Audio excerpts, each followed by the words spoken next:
ఓం గం గణపతయే నమః. ఐం సరస్వత్యై నమః. శ్రీ గురుభ్యో నమః. హరి ఓం. ఆదిత్యాయ చ సోమాయ మంగళాయ బుధాయ చ గురుశుక్రశనిభ్యశ్చ రాహవే కేతవే నమో నమః. ఓం నవగ్రహదేవతాయై నమః. వాగర్ధావివ సంపృక్తో వాగర్ధ ప్రతిపత్తయే జగతః పితరో వందే పార్వతీ పరమేశ్వరో ఉమాశంకరాభ్యాం నమః.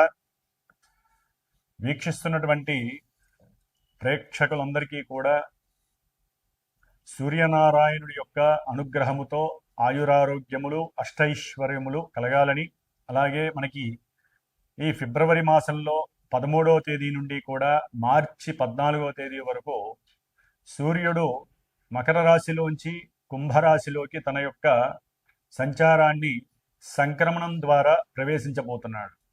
కాబట్టి ఫిబ్రవరి 15వ తేదీన మనకి మహాశివరాత్రి. ఆదిదేవుడు సమస్త లోకాలకి కూడా విశ్వంభరుడు అయినటువంటి విశ్వదేవుడైనటువంటి ఆ పరమేశ్వరుణ్ణి మనందరం కూడా చక్కగా విశేషమైనటువంటి అభిషేకాదులతో అర్చనలతో ఆరాధించి భజనలు గావించి లోక కళ్యాణార్థమై మనకి ముందు ముందు వచ్చేటటువంటి ఈ 3 నెలల కాలము కూడా మరి పంచగ్రహ కూటమి వలన ఎన్నో పాపగ్రహాల యొక్క కలయికల వలన ప్రపంచానికి ప్రకృతికి కూడా ఒక శాపంగా మారబోయేటటువంటి అవకాశం ఉంది. కాబట్టి ఆ పరమేశ్వరుణ్ణి ఆరాధించుకుంటూ అట్లాగే 14వ తారీఖున వచ్చేటటువంటి శనిత్రయోదశి ప్రదోషకాల వ్రతము అంటే సాయంకాలము సంధ్యా సమయం తర్వాత ఆ శని భగవానుడికి అందరూ కూడా తప్పనిసరిగా తమ యొక్క కర్మదోషాలు పోగొట్టుకోవడానికి విశేషముగా తిల తైలాభిషేకార్చనలు చేసుకొని రావి చెట్టు చుట్టూ గనక ప్రదక్షిణం చేసుకుంటే ఐశ్వర్య వృద్ధితో పాటుగా మనో అభీష్ట సిద్ధి కూడా కలుగుతుంది.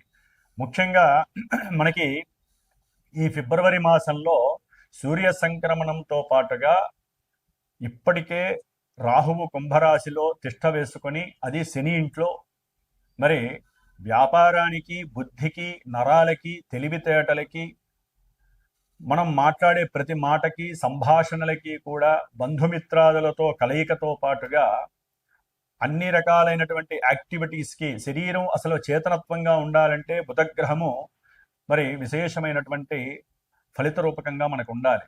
మరి ఆయన ఆల్రెడీ ఫిబ్రవరి 3వ తేదీన రాహువుతో కలిసి కుంభరాశిలో ప్రవేశం జరిగింది. ఫిబ్రవరి 6వ తేదీన మరి అష్టైశ్వర్యాలకి ఎంతోమంది వ్యాపారస్తులు, ముఖ్యంగా జ్యువెలరీ వ్యాపారం చేసేవాళ్ళు, దాని రిలేటెడ్ ఏదైనా సరే, అది గిల్ట్ నగలు కావచ్చు, వస్త్రాలకి సంబంధించినటువంటి పెద్ద పెద్ద బిజినెస్లు, చిన్న చిన్న వాళ్ళు కావచ్చు, అట్లాగే సుగంధ ద్రవ్యాలని అమ్మేటటువంటి వాళ్ళు, వ్యాపారస్తులు, ముఖ్యంగా ఫైనాన్స్ బిజినెస్ చేసేటటువంటి వాళ్ళు, మ్యారేజ్ బ్రోకరిజం చేసేటటువంటి వాళ్ళు, అంటే మధ్యవర్తిత్వం చేస్తూ ఉంటారు. అలాంటి మ్యారేజ్ సంబంధించినటువంటి వ్యాపారస్తులు కానివ్వండి, అట్లాగే భార్యాభర్తలకి సంబంధించినటువంటి సత్సంతాన యోగానికి కారకుడైనటువంటి వీర్యకారకుడైనటువంటి శుక్ర భగవానుడు కూడా మరి రాహుతో కలిసి 6వ తారీఖు నుంచి కూడా ఈ నెలాఖరంతా అక్కడే ఉంటాడు. అట్లాగే ఇప్పుడు అసలైనటువంటి గ్రహము కుజగ్రహము. ఇది ఫిబ్రవరి 23వ తేదీ నుండి కూడా దాదాపుగా ఏప్రిల్ 2వ తేదీ వరకు కూడా కుంభరాశిలోనే ఈ గ్రహాలన్నిటితో సంచారం చేస్తూ కుజుడు రాహువు కలవటం ఒక రకంగా కూడా మంగళయోగం అయినప్పటికీ కూడా, కుజరాహుల యోగం అయినప్పటికీ కూడా, సింహంలో ఉన్నటువంటి కేతువు, ఈ యొక్క కుజరాహు కేతువుల యొక్క సంయోగము శని ఇంట్లో జరగడం ద్వారా ఎన్నో బీభత్సకరమైనటువంటి సమస్యలు అనుభవించేటటువంటి పరిస్థితులు మనకు కలగచ్చు అని శాస్త్రం తెలియజేస్తోంది. కాబట్టి కుజరాహువుల యొక్క సంబంధం, కుజ రాహు కేతువుల యొక్క సంబంధం అటు వ్యాపారస్తులకి, శుక్రగ్రహానికి సంబంధించిన వ్యాపారస్తులకు కానివ్వండి, అనేక భావాల కారకత్వాలకి, ముఖ్యంగా సూర్య భగవానుడు కూడా మరి ఫిబ్రవరి 13వ తేదీ నుండి మార్చి 14వ తేదీ వరకు కూడా కుంభరాశిలో ఉంటాడు. ఈ 5 గ్రహాల యొక్క సమ్మేళనము విశేషమైనటువంటి శుభ ఫలితాలతో పాటుగా కొన్ని రాశుల వారికి ప్రపంచానికి కాస్త ఈ యొక్క కారకత్వాలనేవి కొంత ఫ్లక్చువేషన్స్ని, అట్లాగే ప్రకృతిలో ఎన్నో బీభత్సాలని కలిగజేసే అవకాశాలు ఉండవచ్చు. అది యుద్ధపరంగా, ఎందుకంటే కుజుడు అనేవాడు యుద్ధకారకుడు.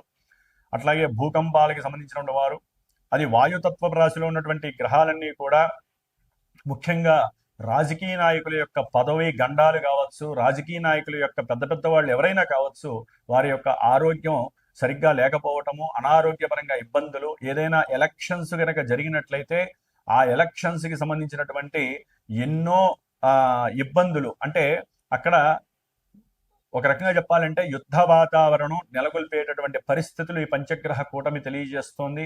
అట్లాగే మన సామాన్యంగా చూసుకున్నట్లయితే కనుక ఎవరి యొక్క జాతకాలలో అయితే కుజదోషాలు ఉంటాయో, రాహుకేతువులతో కూడినటువంటి కాలసర్ప యోగ దోషాలు ఉంటాయో, అట్లాగే ఎన్నో రకాలైనటువంటి శుక్రగ్రహ దోషాలు ఉంటాయో, వ్యాపార దోషాలు, వీటన్నిటికీ కూడా ఈ యొక్క పంచగ్రహ కూటమిలో గనక ఎవరైతే గనక సుబ్రహ్మణ్యేశ్వర స్వామి ఆరాధన చేస్తారో, ఎవరైతే ఈ కుజరాహుకేతువుల యొక్క జప ఆరాధనలో పాల్గొంటారో వారికి వారి జాతకంలో ఉన్నటువంటి కుజదోషాలు కావచ్చు, సర్పదోషాలు కావచ్చు, మాతా పితృదోషాలు కావచ్చు, ఎన్నో రకాలైనటువంటి సమస్యలకి చెక్ పెట్టేటటువంటి సమయంగా మనం భావించాలి.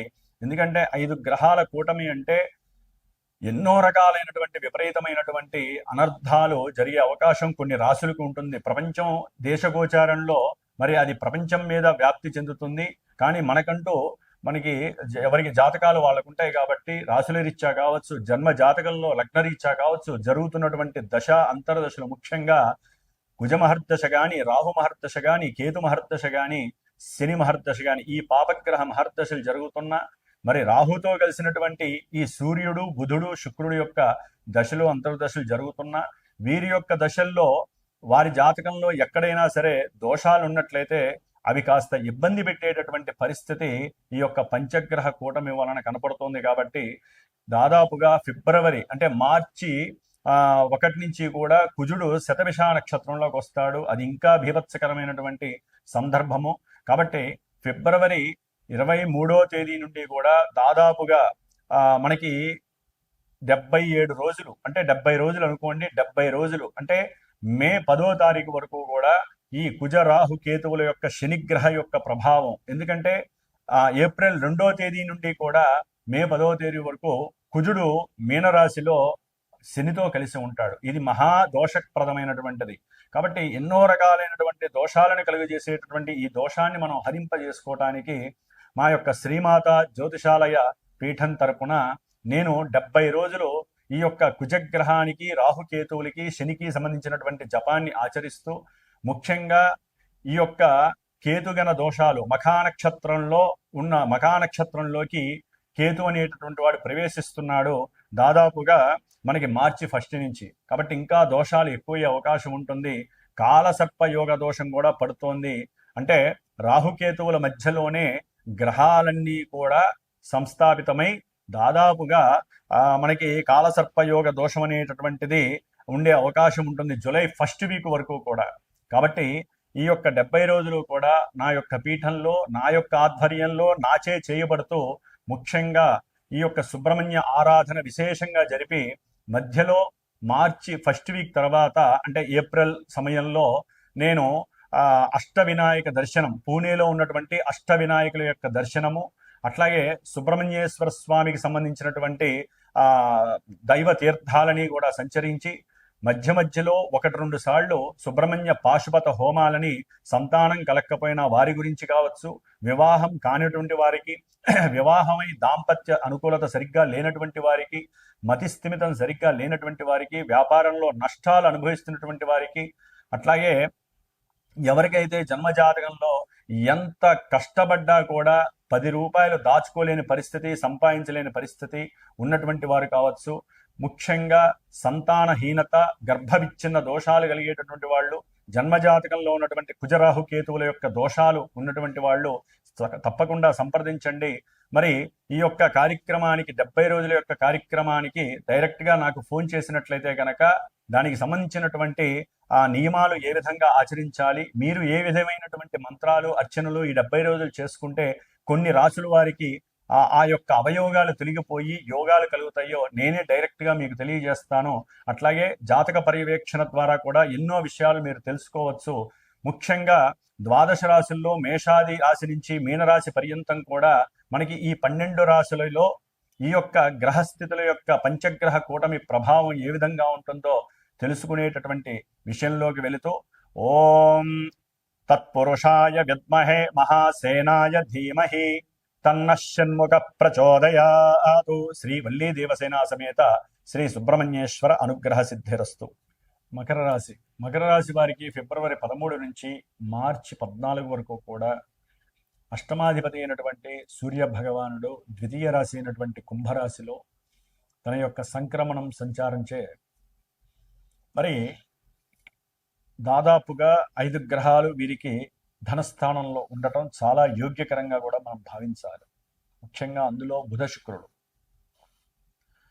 ఆకస్మికంగా వీరు వ్యాపారపరంగా ఏదైనా స్టాక్ మార్కెట్లో కానీ షేర్స్లో కానీ గోప్యంగా కానీ బంధుమిత్రాలకు ఏదైనా ధనాన్ని ఇచ్చి ఉన్నా, అప్పులు ఇచ్చున్నా, లేదా వీరు పనిచేసేటటువంటి వృత్తి వ్యాపారాదుల్లో ఎవరికైనా సరే ధనాన్ని అప్పుగా ఇచ్చి ఉన్నా, అట్లాగే సంతానపరంగా ఏదైనా సరే వారి యొక్క ఉద్యోగరీత్యా కానీ వారి యొక్క చదువురీత్యా కానీ భార్యాభర్తల్లో ఎవరో ఒకళ్ళు, కొంతమంది ఇళ్లలో ఒకళ్ళు ఉద్యోగం చేస్తారు, ఒకళ్ళు వ్యాపారం చేస్తారు, వీరి పెట్టుబడి కోసము వారు డబ్బులు ఇస్తారు. కాబట్టి ఆ విషయాలలో మీకు ఆకస్మికంగా అనుకూలమైనటువంటి రాబడులు కలుగుతున్నాయి. మీ యొక్క తెలివితేటలు, మీకున్నటువంటి మంచి ఆలోచన తత్వము, సృజనాత్మక శక్తి మిమ్మల్ని విశేషమైనటువంటి ధనాధికులను చేసేటటువంటి పరిస్థితి. ధనాన్ని ఇంకా రెట్టింపు ఎట్లా చేయాలని ఆలోచనలతో పరితపిస్తూనే ఉంటారు ఈ యొక్క మకర రాశి వారు. అట్లాగే మీకు ఇన్సూరెన్స్ ద్వారా, అంటే ఏదైనా ఒక వెహికల్లో యాక్సిడెంట్ అవ్వటం ద్వారా కావచ్చు, వెహికల్ని ఎవరైనా దొంగతనం చేయటం ద్వారా కావచ్చు, లేకపోతే మీ ఉద్యోగంలో మీకు వచ్చే ప్రావిడెంట్ ఫండ్లు కావచ్చు, అట్లా ఏదైనా సరే అనుకోకుండా వచ్చి మీ బ్యాంక్ అకౌంట్లో చక్కగా పడే అవకాశము కలుగుతోంది ఈ యొక్క మకర రాశి వారికి. అట్లాగే బంధుమిత్రాదుల యొక్క వివాహ వేడుకలు కావచ్చు, సంతాన వేడుకలు కావచ్చు, విందులు వినోదాలు, ఈ యొక్క విషయాల కోసం కూడా, అంటే ఉన్నట్టుండి వారి నుంచి కాల్ రావటమో, వాళ్ళు వచ్చి పిలవటమో చేయటం ద్వారా మరి ప్రయాణాలు చేయాలి కదా, ఆ ప్రయాణాలకి కాస్త ధనం ఖర్చు అవుతూ ఉంటుంది. మనసులో బాధ ఉంటుంది, అయ్యో ఇప్పుడే కదా 10 లక్షలు సంపాదించాము, వారికి దానం చేయాల్సి వచ్చింది, లేకపోతే బంధువులు అడిగారు వారికి 4 లక్షలు ఇవ్వాల్సి వచ్చిందని బాధపడే పరిస్థితి కలుగుతుంది. కాబట్టి ఇచ్చే ముందు కొంచెం జాగ్రత్తగా ఆలోచించండి. మీరు దయార్ద్ర హృదయులు కావచ్చు, అధికమైనటువంటి రాబడి వస్తుంది కదా, 10 రూపాయలు ఇస్తే 25 రూపాయలు వస్తుందని ఇచ్చేటప్పుడు కొంచెం ఆలోచించండి. మీకు ఎంతవరకు చేతనైందో అంతవరకే చెయ్యండి. ఇప్పుడు వెండి పళ్ళ్యాలును బంగారు గ్లాసులు కూడా ఇచ్చే పరిస్థితి లేదు. కాబట్టి ధనాన్ని ఒకరికి ఇచ్చేటప్పుడు కొంచెం ఆలోచించాలి. అది తిరిగి వస్తుందా రాదా అని కాదు, అసలు మనం ఒకవేళ వాళ్ళు ఇవ్వకపోతే మళ్ళీ మనం రీగెయిన్ అవ్వగలుగుతామా, మనం నిలబడి ఉండగలుగుతామా, కుంగిపోతామా, పడిపోతామా? కొంతమంది ఉంటారు, వాళ్ళకున్న బంగారాన్ని తాకట్టు పెడతారు, లేకపోతే వాళ్ళకున్నటువంటి ఉద్యోగంలో వాళ్ళకున్న పరపతిని తాకట్టు పెట్టి ఒక 10 లక్షలు తీసుకుంటారు రూపాయి వడ్డీకి, లేకపోతే 80 పైసలు వడ్డీకి. ఇక్కడ అవతల వాడు 6 రూపాయలు ఇస్తానంటాడు, 8 రూపాయలు వాడికి ఇచ్చేస్తాడు. వాడు చక్కగా 4-5 నెలలు ఇస్తాడు, తర్వాత టోపీ పెడతాడు. వీళ్ళకి అది పోయే ఇది పోయే, లేనిపోని గొడవలు, సంభాషణలు, వాగ్వాదాలు, బండి మీద వెళ్తున్నా గొడవే, బస్సుల్లో వెళ్తున్నా గొడవే, అవతల వాళ్ళు వీళ్ళని చూడటమే సరిపోతాం.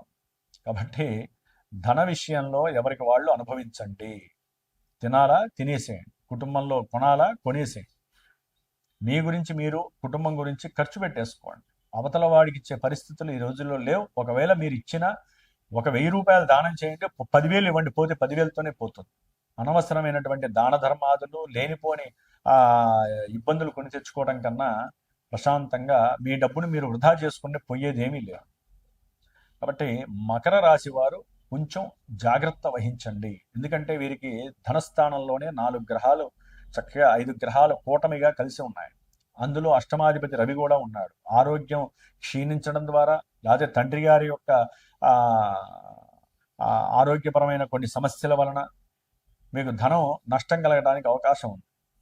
అట్లాగే మీకున్నటువంటి బండ్ల వలన, అంటే ఏదైనా కారు కావచ్చు, వెహికల్ కావచ్చు, సైకిల్ కావచ్చు, లేకపోతే ఇల్లు కావచ్చు, కడుతున్నప్పుడు ఇంటి విషయంలో కడుతున్నప్పుడు కావచ్చు, ఏదో ఒక రకమైనటువంటి సమస్య వచ్చి ఒక్కోసారి ఆర్థికంగా కుదేలయ్యే పరిస్థితి అవుతుంది, అప్పులు చేయాల్సిన పరిస్థితి వస్తుంది.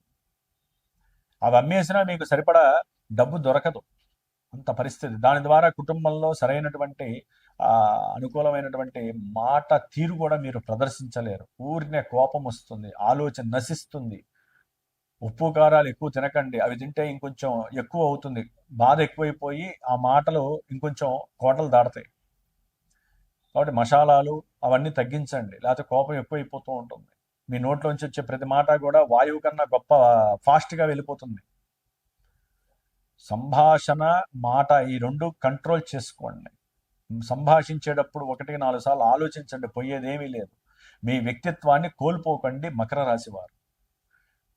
అట్లాగే ముఖ్యంగా శుక్రగ్రహము, ఇది కూడా ద్వితీయంలో ఉండటం, సంతానం ద్వారా కొంత ధనాన్ని మీరు రాబడిగా స్వీకరించే పరిస్థితి వస్తుంది. అవసరమైతే సంతానానికి మీరు ధనం ఖర్చు పెట్టే పరిస్థితి కూడా కలుగుతుంది. రెండిట్లో ఏదో ఒకటి జరుగుతాయి. మీ జన్మజాతకంలో కనుక యోగం ఉంటే మీకు వస్తుంది, అవయోగం ఉంటే మీరు ఖర్చు పెడతారు. అట్లాగే వృత్తిపరంగా కూడా మీకు అనుకూలమైనటువంటి పరిస్థితులు కలుగుతున్నాయి. ఉన్నట్టుండి మీకు ప్రమోషన్ రావటమో వృత్తిలో, లేకపోతే ఉన్నట్టుండి మీకు వృత్తిలో కాస్త ఎదుగుదల కలగటమో, కుటుంబంలో చక్కగా చాలా విశేషమైనటువంటి ఫలితాలను మీరు అనుభవిస్తారు. కొత్తగా ఏదైనా వస్త్రాలను కొంటారు, కొత్త వస్తువులను కొంటారు, అనుకూలంగా ఉంటారు. అయితే భార్యాభర్తలు కంఫర్ట్నెస్ను కొని తెచ్చుకోండి, అనుకూలంగా ఉండండి. ఎందుకంటే కుజశుక్రుల యొక్క బంధం ద్వితీయంలో ఉండటం ద్వారా అది కుజదోషాన్ని ప్లస్ రాహుతో కలిసి ఉన్నారు కాబట్టి ఇటు స్త్రీ దోషాన్ని, కుజశుక్ర రాహు యొక్క కలయిక పూర్తిగా పత్ని పతి వియోగాన్ని సూచిస్తుంది. కుటుంబంలో ఉన్నట్టుండి సమస్యలు బిగినవుతాయి, ఆర్థికంగా కావచ్చు, సంతానపరంగా కావచ్చు. కాబట్టి ఒక రకంగా కాదు, ఎన్నో రకాలుగా, అది అన్నదమ్ముల మధ్య అయితే కనుక భూములకి సంబంధించిన వ్యవహారం కావచ్చు, లేకపోతే తండ్రి యొక్క పూర్వార్జిత విషయంలో కావచ్చు. ఇవన్నీ కూడా మీ యొక్క పూర్వజన్మల్లో చేసుకున్న కర్మానుసారంలో అనుభవించేటటువంటి రోజులు మకర రాశి వారికి కలుగుతున్నాయి. ఎందుకంటే 6లో ఉన్నటువంటి గురువు ఎక్కడా కూడా ప్రయోజనాన్ని ఇవ్వట్లేదు. ఆయన మీరు ఏది మాట్లాడినా తప్పు పట్టేవాళ్లే. బంధువుల్లో అయితే కనుక ఒకటే గొడవ, మీ గురించే మాట్లాడుకోవటం ఎంతసేపటికి. మీ ఉద్యోగం గురించే కావాలి, మీరు ఉద్యోగ ప్రయత్నాలు చేస్తున్నా వాళ్ళకే కావాలి. దాన్నే మనం నరఘోష, ఏడుపులని కూడా అంటాం. కాబట్టి వాళ్ళని శాంతి చేయండి, వీళ్ళుంటే ఇంటికి పిలిచి భోజనాలు పెట్టండి, పంపించేసేయండి వాళ్ళని. అయితే మీరు వెళ్ళి వాళ్ళకి ఏదైనా ఒక స్వీట్ ప్యాకెట్ ఇవ్వండి, మీకున్న అప్పులు పోతాయి. వాళ్ళు మీ గురించి మాట్లాడుకోవడం తక్కువ అవుతుంది. అదే వాళ్ళ ఏడుపులకి, బంధువుల ఏడుపులకి ఈ రాశుల వారికి లేనిపోని సమస్యాత్మకమైనటువంటి చర్యలు కలుగుతాయి. కాబట్టి మకర రాశి వారు ఉన్నంతలో ఈ 5 గ్రహాల యొక్క దోషంలో బుధ శుక్రులు మాత్రము కొంచెం దోషరహితులుగా ఉన్నారు. కానీ రాహుతో కలిసేసరికి వ్యాపారంలో కొంత ఆర్థికపరమైనటువంటి ఆకస్మిక ధన నష్టాలు, సంతానపరంగా మాట విభేదాలు, మీ యొక్క ఆలోచన తీరు లోపం వలన ఆకస్మికంగా ధనాన్ని కోల్పోయే పరిస్థితులు, అట్లాగే మీకున్నటువంటి కోర్టు వ్యవహారాలు, అంటే గృహపరంగా కానీ అన్నదమ్ముల పరంగా కానీ ఏదైనా భూ సంబంధిత విషయాలలో రియల్ ఎస్టేట్ వాళ్ళకి కానివ్వండి, కంపల్సరీ ఏదో ఒక రకమైనటువంటి కోర్టు సమస్యల ద్వారా ధనాన్ని ఖర్చు పెట్టే పరిస్థితులు, ఆర్థికంగా అప్పులు ఇంకొంచెం ఎక్కువ చేయాల్సిన పరిస్థితి, అంటే మీరు చేసిన సహాయ సహకారాల వలన. కాబట్టి తప్పకుండా మీరు ఈ యొక్క రవికి, రాహుకి, కేతువు, అష్టమంలో కేతువు ఒక్కోసారి మీ ఊపిరి మీరు పీల్చుకోవడం కష్టం అవుతుంది. అనవసరంగా ఆకస్మికంగా పేగులకి సంబంధించినటువంటి అనారోగ్య సమస్యలు, అంటే ఉదర సంబంధిత సమస్యలు, గ్యాస్ట్రిక్ సమస్యలు ఎక్కువ అవుతాయి. తినే తిండిలో కొంచెం సాత్వికమైనటువంటి ఆహారాన్ని తినండి, ఆరోగ్యంగా ఉండండి. కాబట్టి రవి, రాహు, కుజగ్రహాలకి, కేతుగ్రహానికి, గురుడికి జపతపాలు చేయించుకోండి. ఉన్నంతలో జాగ్రత్తగా మాట్లాడండి. పీఠం తరపున నేను చేసేటటువంటి ఈ 70 రోజుల యొక్క కుజ, శని, రాహు, కేతుగ్రహాల యొక్క పూజాధికాల్లో మీరు కూడా పాల్గొని సుబ్రహ్మణ్యేశ్వర స్వామి వారి యొక్క అనుగ్రహాన్ని పొందండి. అష్ట గణపతుల యొక్క దివ్య దర్శన భాగ్యాన్ని ప్రసాద రూపంగా మీకు ఇచ్చేటటువంటి పరిస్థితులు నేను క్రియేట్ చేస్తాను. కాబట్టి ఈ యొక్క 70 రోజుల యొక్క పూజ చాలా విశేషమైనటువంటిది. కాలసర్ప యోగ దోషం నడుస్తోంది, అది ప్రపంచానితో పాటుగా కొన్ని రాశుల్లో ఈ రాశి కూడా ఉంది. కాబట్టి కొన్ని సమస్యల్ని నివృత్తి చేసుకోవడానికి, మన జాతకంలో ఉన్న కుజ, రాహు, కేతుగ్రహ దోషాలు నివృత్తి చేసుకోవడానికి ఇది చాలా యోగ్యకరమైనటువంటి పూజ, ఈ యొక్క సుబ్రహ్మణ్యేశ్వర స్వామి యొక్క ఆరాధన. కాబట్టి అందరూ మీకు తెలిసిన వాళ్ళకి చెప్పండి. ఎవరికి అనుకూలమైనటువంటి పరిస్థితుల్లో వాళ్ళు చక్కగా సంప్రదించండి, చేసి వారికి ఆ దివ్య ప్రసాదాన్ని అందజేసే బాధ్యత నాది. ఓం శ్రీమాత్రే నమః.